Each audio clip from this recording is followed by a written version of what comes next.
국민을 이제 졸로 하는 거죠. 그냥 병졸처럼 생각하고요. 야당이 1년 동안 농사를 짓는 게 결국 국정감사에서 정부가 어느 정도 실책을 했고 이것에 대한 어떤 비판을 하고 대안을 낼 것이냐 이런 이제 일종의 정치판의 축제의 장에서 사실은 저 내용을 가지고 만나는 게 아니지 않습니까? 예를 들어서 정책 경쟁이 너무 심화되어서 국민들이 도저히 결정을 못하는 상황이다. 혁신안을 내놨는데 이게 반대를 위한 반대밖에 없는 거 아닙니까? 안철수 의원은 마음에 들지 않는다는 거 아닙니까?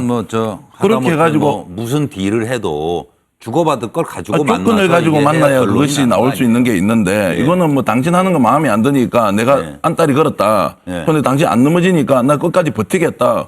이렇게 해서 국감 망치고 아무것도 하는 거 없이 야당 현직 전직 대표가 모여서 이야기하는 것. 저는 일차적으로 안철수 의원에게 문제가 있다고 생각합니다. 이 문제를 논의하려면 아니 정말로 혁신안을 가지고 처리 전에 밤새 토론을 하든지 비공개로 뭔가 이것을 제대로 따질 만한 내용을 가지고 따져야 하는데 저는 조국 교수가 지금 제기하는 문제도 아마 혁신위 쪽에서는 답답할 겁니다. 어떤 대안을 가지고 비판하는 게 아니고 혁신위 활동 자체를 반대하는 것처럼 하면 지금까지 그러면 10차까지 발표할 때 도대체 새정치민주연합 의원들은 뭘 했다는 겁니까? 그때는 호남 의원들이 눈치 보고 있다가 당 나가겠다고 할 때는 아무 소리 안 하고 있다가 지금 이제 끝판 와서 호남 의원들 대충 살 것 같으니까 이제는 전직 그러면은 당 수뇌부들이 다 나서서 문재인 마음에 안 들다고 이렇게 하면 국민을 졸로 하는 거죠. 국민은 이거 보고 있지 않습니까? 더 나은 대안을 가지고 싸우라는 겁니다. 아무도 안 나왔어요. 지금 그러고 보니까 탈당은 또 없네요. 지금까지.